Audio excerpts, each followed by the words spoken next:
Buonasera, benvenuti al TG Sicilia, le notizie di questa edizione. Grave incidente stradale sulla provinciale vicino a Niscemi, morta una bambina di 9 anni, gravi la madre e i fratellini, nel tratto altri 5 morti in passato. Rogo, in una comunità terapeutica catanese muore un'anziana, in corso di accertamento le cause, tra le ipotesi al vaglio anche quella che la donna stesse fumando nella sua stanza. Catania, vertice al comune per dare un alloggio agli sfollati di Trappeto Nord, polemiche sui ritardi nell'individuazione della perdita di gas che ha causato l'esplosione di 2 palazzine. Sempre a Catania, ordinanza del prefetto che istituisce 6 zone rosse. Si tratta di piazze e strade del centro storico particolarmente frequentate e a rischio sicurezza. Gran Michele molestò 7 alunne minorenni, pubblicate le motivazioni della sentenza per l'ex preside del liceo artistico condannato a 4 anni e mezzo. A Caltanissetta crisi idrica senza fine, nuove interruzioni alla fornitura causate dalla rete Colabrodo. Il sindaco chiede al gestore la soluzione definitiva ai problemi. Catania, da venerdì fino al 6 febbraio a Palazzo dei Minoriti la mostra Mater Agata, pizzi, seta e merletti per abiti artistici che raccontano la storia della patrona della città. Calciomercato, il Palermo ufficializza l'arrivo di Magnani. In Serie C il Catania, dopo Dal Monte, è pronto a definire gli acquisti di 2 difensori. Nuovo cambio sulla panchina del Trapani, dopo Capuano arriva Cangelosi.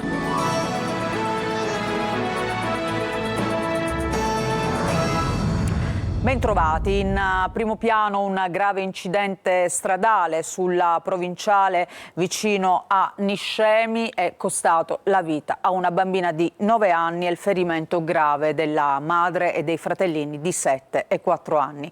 La tragedia in un tratto che ha già provocato in passato altri 5 morti. Gerry Italia. Tragedia della strada questa mattina poco dopo le 8 sulla SP11 appena fuori Niscemi. Un incidente violentissimo ha spezzato la vita della piccola Aurora, una bambina di 9 anni, e ha lasciato gravemente feriti la madre, 36 anni, e i suoi 2 fratellini di 7 e 4 anni. La mamma stava accompagnando i bambini a scuola come ogni giorno.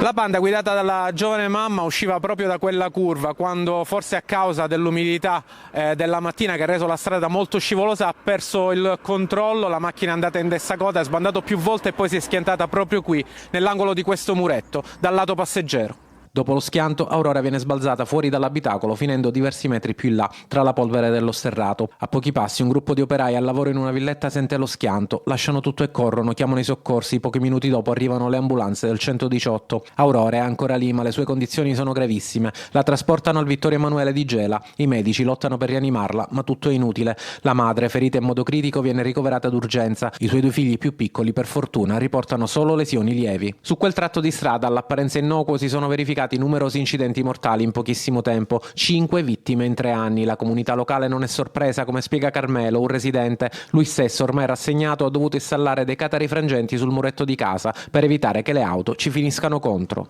Abbiamo raccolto le firme per poter fare qualcosa, almeno che so, mettere dei velox, dei radar per impaurire un po'. L'unica cosa che hanno fatto, hanno messo il limite di velocità 40 e in più quelle segnaletiche che ti indicano la velocità a quanto corre, ma a me mi sembra una cosa che giustifica ancora di più a correre più veloce, al contrario di diminuire. Gli agenti del commissariato di polizia di Niscemi hanno eseguito in mattinata i rilievi e gli accertamenti investigativi per stabilire l'esatta dinamica dell'accaduto. Con loro i vigili del fuoco, i militari del reparto territoriale di Gela, dal comando stazione di Niscemi, con il supporto della polizia municipale. E un'anziana è morta a Catania in un incendio divampato per cause in corso di accertamento nella sua stanza all'interno della comunità terapeutica riabilitativa Villa Verde in cui era ospite. La struttura si trova in via Nuova Lucello, accanto alla circonvallazione. Sul posto sono intervenuti i vigili del fuoco, come vediamo. Per le indagini del caso sono presenti i carabinieri della compagnia Piazza Verga. E tra le ipotesi al vaglio degli investigatori anche quella che la donna stesse fumando poco prima che divampasse il rogo. E restiamo a Catania. A distanza di una settimana dall'esplosione che è avvenuta a San Giovanni Galermo, gli sfollati di Trappeto Nord attendono risposte all'emergenza abitativa. Intanto un consigliere comunale accusa inammissibile che ancora si lavori per cercare la perdita di gas. Tonino De Mana.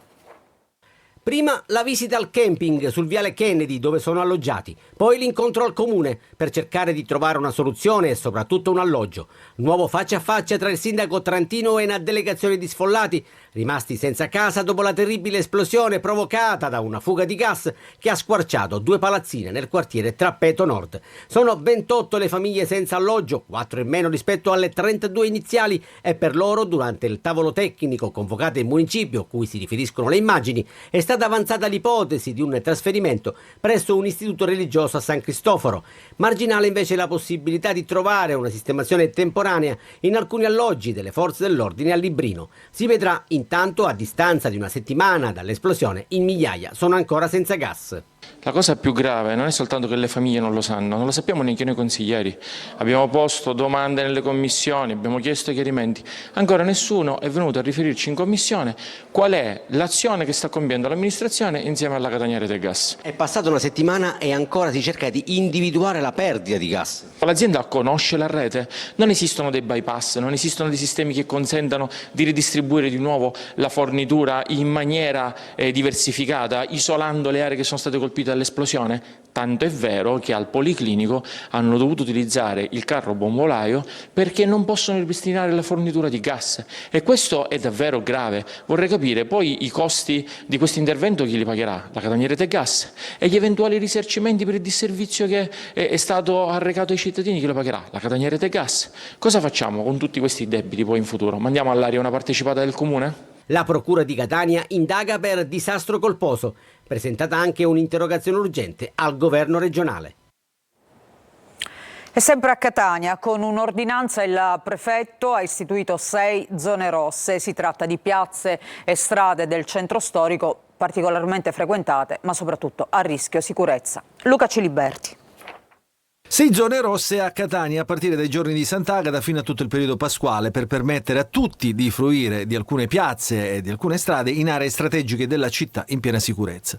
L'ordinanza firmata dal prefetto Maria Carmela Librizzi dispone il divieto di stazionamento in alcune zone della città e a soggetti che, si legge nel dispositivo, assumano atteggiamenti aggressivi, minacciosi o insistentemente molesti, determinando un pericolo concreto per la sicurezza pubblica. Le zone rosse sono state istituite alla stazione centrale, in piazza Papa Giovanni XXIII e in piazza Borsellino vicino al porto, e nelle centrali piazze Duomo, Università, Bellini, Stesicoro e alla Villa Bellini. In particolare, sulla base dei dati in possesso delle forze di polizia, riferiti tra l'altro anche all'andamento dell'indice di criminalità urbana, il questore, su indicazione del prefetto, ha costituito un gruppo di lavoro al quale hanno partecipato anche i carabinieri, la Guardia di Finanza e la Polizia Locale, con il compito di individuare le aree del capoluogo caratterizzate da maggiore esposizione a rischi per la sicurezza.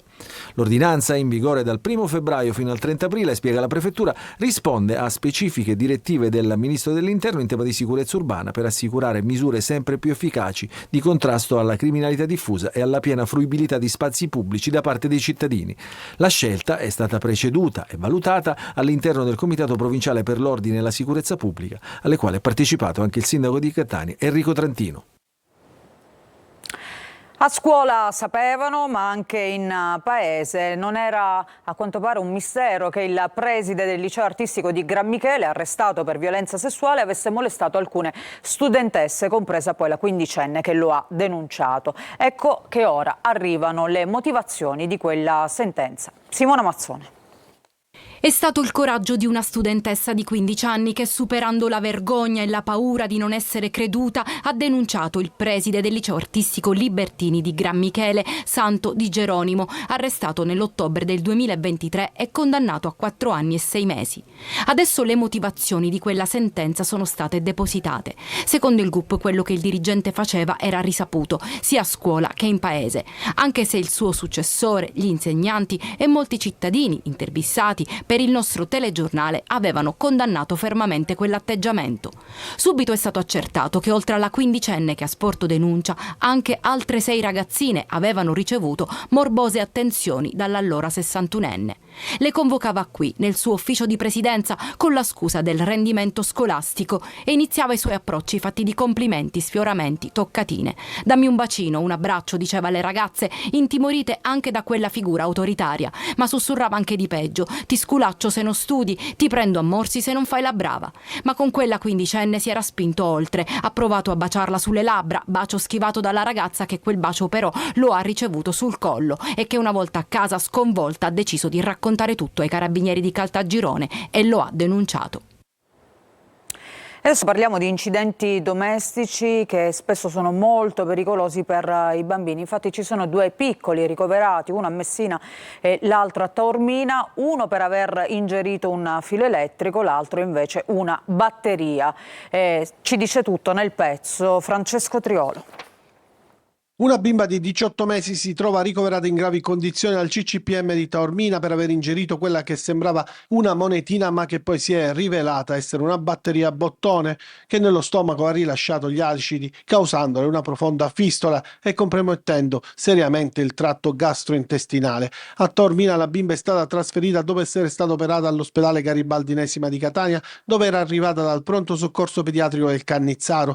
La bambina è stata sottoposta ad un delicato intervento chirurgico nel reparto di gastroenterologia. I medici le hanno estratto il corpo estraneo con un intervento in endoscopia, un'operazione durata 3 ore con gli acidi della pila particolarmente corrosivi che avrebbero danneggiato gli organi interni. Tolta la batteria, la bimba è adesso ricoverata in prognosi riservata al CCPM di Taormina per un monitoraggio intensivo della situazione e scongiurare che possano esserci interessamenti agli organi adiacenti come l'aorta e la trachea a causa della reazione chimica che ha provocato una lesione tra l'arco aortico e l'esofago. Le batterie a bottone rappresentano infatti un grave pericolo per i bambini piccoli, spesso attratti dalle loro dimensioni ridotte e dal loro aspetto.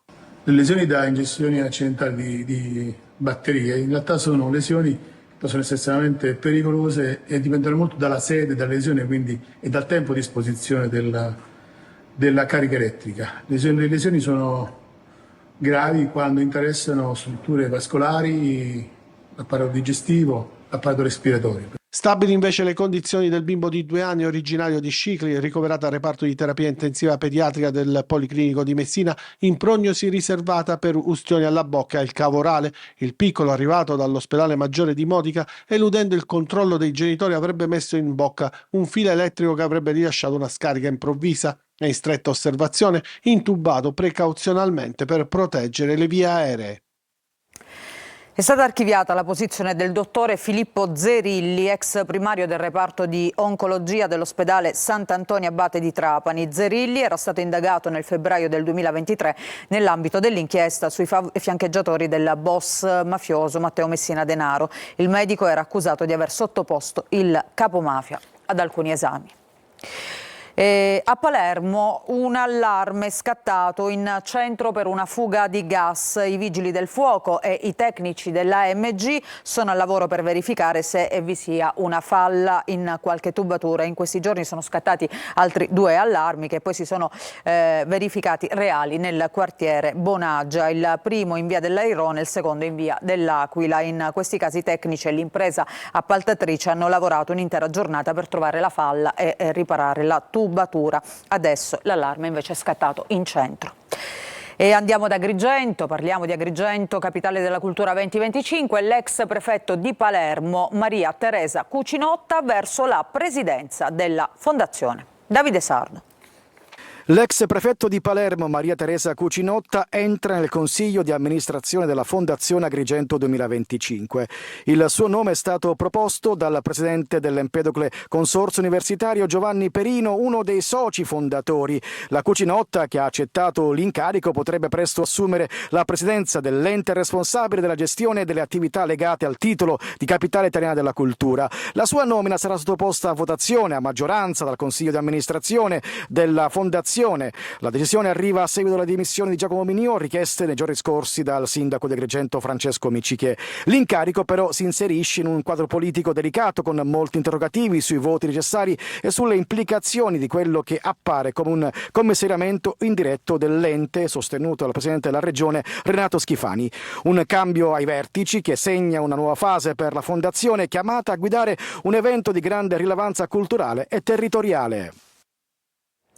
Il governo Meloni ha votato la delibera proposta dal ministro per la protezione civile Nello Musumeci, con la quale si interviene con circa 9 milioni a favore della regione siciliana a seguito dei gravi incendi e dall'eccezionale ondata di calore che a partire dal luglio del 2023 ha interessato le province di Catania, Messina, Palermo e Trapani.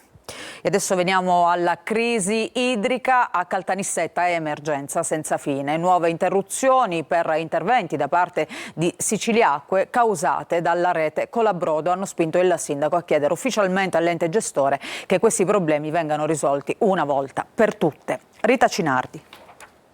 È una crisi idrica senza fine quella che stanno vivendo da mesi i residenti di Caltanissetta, dove ancora oggi, nonostante gli invasi siano tornati a riempirsi, continua ad essere troppo presto per gioire. Questa volta a prendere in mano le redini della situazione, rivolgendosi proprio a Siciliacque, il sindaco Walter Tesauro, che si è detto stanco per una rete Colabrodo che non fa che arrecare gravi disservizi alla città di Caltanissetta. Quello che viviamo è un quotidiano paradosso, perché dopo tanti mesi di siccità finalmente abbiamo l'acqua nelle vasche di raccolta, ma i nostri rubinetti continuano a restare asciutti per un disservizio strutturale, ha detto il sindaco Tesauro, che chiede a Siciliacque di sistemare la rete definitivamente per garantire ai cittadini una distribuzione costante. Vogliamo conoscere, ha detto Tesauro, i motivi che portano l'ente gestore a non intervenire con azioni efficaci e risolutive, facendo subire a utenti, privati e imprese un'interruzione periodica e un conseguente disservizio dovuto ad acqua che inevitabilmente arriva non potabile. Ciò aumenta il tempo di carenza idrica e sporca le vasche di raccolta. La politica, l'assemblea del PD siciliano convocata a Palermo per definire il regolamento per l'elezione del nuovo segretario regionale. Finisce però in rissa, accuse di brogli, ma passa la linea Barbagallo. Luca Ciliberti. Urla, minacce, contestazioni pesantissime e accuse di brogli. Non uno spettacolo edificante, dice lo stesso segretario regionale del Partito Democratico Anthony Barbagallo al termine della votazione per il regolamento congressuale presentato ieri sera alla Storia Palace di Palermo durante l'assemblea del partito. La proposta di Barbagallo ottiene il via libera con 169 voti favorevoli, archiviando l'ipotesi delle primarie per l'elezione del nuovo segretario, ma il PD siciliano sembra uscirne davvero con le ossa rotte, vittime delle personalizzazioni delle diverse anime Dem. L'avversario non è dentro ma fuori il PD, dice il segretario, una frase che non riporta proprio alla realtà. Abbiamo poi visto che hanno votato soggetti che non avevano alcun titolo, quindi la votazione è nulla. Riguardo al discorso politico, non hanno accennato neanche il segretario organizzativo nazionale al fatto che noi abbiamo raccolto già oltre 5.000 firme per chiedere le primarie nella scelta della segreteria regionale. Contro Barbagallo i dissidenti delle correnti Bonaccini e Orfini, ma a sostegno c'è la segretaria Elly Schlein e Dario Franceschini, rappresentati a Palermo dal responsabile nazionale organizzativo del partito Igor Taruffi. Ieri non abbiamo offerto un grande spettacolo e dobbiamo chiedere scusa ai nostri militanti, ai nostri elettori, ai cittadini. Ciò non di meno, conclusa questa pagina, che comunque ci saranno le opportune verifiche, ha sancito le regole del congresso. Adesso l'obiettivo è quello di svolgere un congresso ordinato, un congresso nel quale si dovranno confrontare le posizioni politiche. La serata dunque consegna un partito dove il tutti contro tutti indebolisce il principale partito d'opposizione al centrodestra in Sicilia e dove la ricomposizione adesso sembra davvero complessa. A Catania da venerdì 31 gennaio fino al 6 febbraio a Palazzo dei Minoriti sarà allestita la mostra Mater Agata, pizzi, sete e merletti per abiti artistici che raccontano la storia della patrona della città. Vediamo. 117 abiti capolavori sartoriali che raccontano con arte e maestria storia e tradizione di Mater Agata, la santa patrona di Catania. Una mostra straordinaria arricchita anche da gioielli, giunta alla 23esima edizione, organizzata dall'Accademia di Belle Arti di Catania e curata da Liliana Nigro, docente di storia del costume per lo spettacolo. Questi sono 12 abiti scelti dalle precedenti edizioni e indossati dalle modelle a Palazzo degli Elefanti in un'anteprima dell'evento, mentre tanta attesa resta per il nuovo allestimento. Questa mostra credo che sia il risultato di un percorso emotivo che è legato alla docente e agli studenti e che credo sarà veramente un regalo, un omaggio a questa figura di santa che rafforza l'identità di questo territorio e della sua popolazione.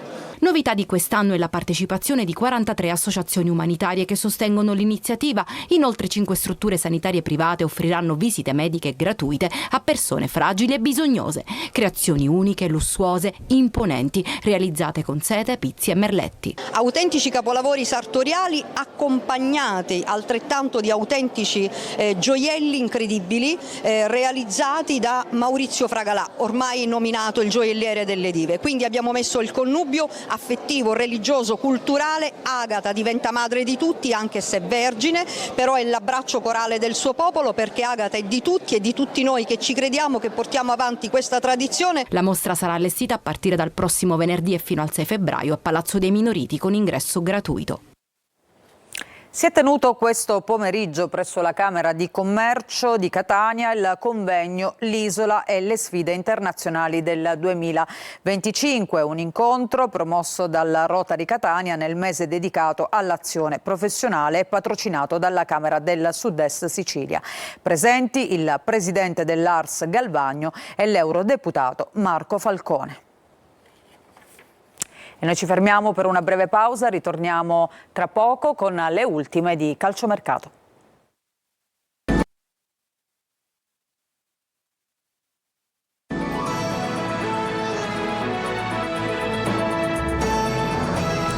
Seconda parte del nostro giornale, adesso il calciomercato. Il Palermo chiude con Magnani, attende che il Venezia trovi invece il sostituto di Poyampalo. Il Catania, dopo l'arrivo di Dal Monte, prova a chiudere altri colpi per rinforzare l'organico.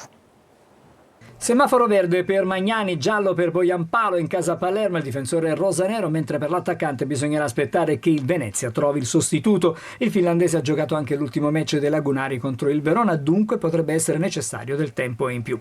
In C, ufficiale, Dal Monte al Catania, primo innesto della settimana conclusiva del mercato, classe 1997, scuola cesena, con cui ha anche esordito in Serie A. Ha giocato anche in B, 42 presenze e 5 gol per lui, e prima dell'esperienza in Campania anche con Vicenza e Spal, oltre che nella Super League elvetica con il Lugano. Dal Monte, che indosserà la maglia numero 77, è un giocatore che nel modulo di Toscano può andare a ricoprire il ruolo di trequartista o insieme a Stoppa o anche da solo alle spalle di due punte. Arriva in prestito dalla Salernitana. A proposito di attaccanti, a Cerignola domenica i rossazzurri si ritroveranno di fronte ad Andrea. Ne ha parlato così a corner l'allenatore dei pugliesi, Peppe Raffaele. Posso dire che se non riuscite a incidere a Catania, un po' di demerito anche lui, però è una piazza, Catania, dove fino a quando non si lotterà per vincere tutti vanno in difficoltà negli ultimi 2 anni. Altro mercato del Catania, in difesa soprattutto Pagliai, ma anche Allegretto sono 2 obiettivi. Con il Picerno, che può liberare l'esterno avendo preso salvo dal Messina.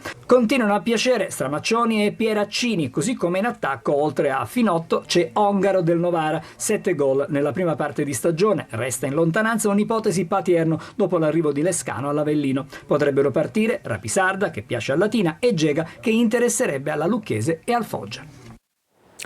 Non c'è pace invece sulla panchina della Trapani, va via anche Ezio Capuano. Al suo posto il tecnico palermitano Vincenzo Cangelosi. Franco Cammarasana. Non c'è 2 senza 3, dice il proverbio, e il Trapani non è da meno, perché dopo Alfio Torrisi e Salvatore Aronica fa fuori anche Ezio Capuano, arrivato a metà dicembre, già caduto dalle grazie del presidente Antonini.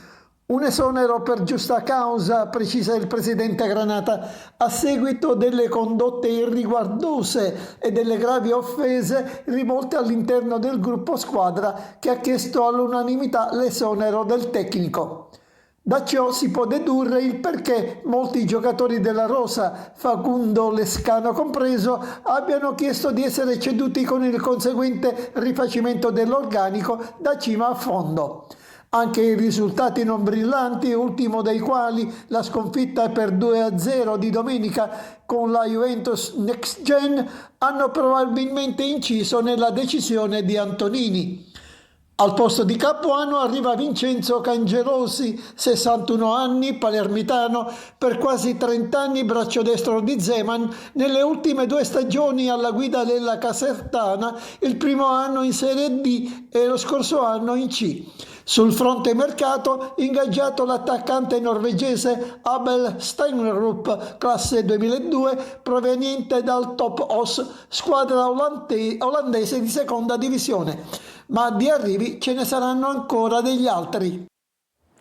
E adesso invece il futsal, la nazionale italiana è a Catania per il match d'esordio per le qualificazioni del campionato europeo 2026. Questa mattina la presentazione dell'evento a Palazzo della Cultura alla presenza del presidente della Meta Catania, la squadra campione d'Italia in carica. Orazio Longo. I preparativi sono già cominciati e l'emozione è tanta per gli appassionati di uno sport che vede la Sicilia muoversi con successo in Europa. Catania abbraccia nuovamente l'Italia nell'esordio della nazionale per le qualificazioni all'Europeo 2026 di futsal, in programma giovedì alle 20 al Pala Catania contro la Bielorussia. Qualche anno fa era inimmaginabile tutto questo e oggi diventa realtà.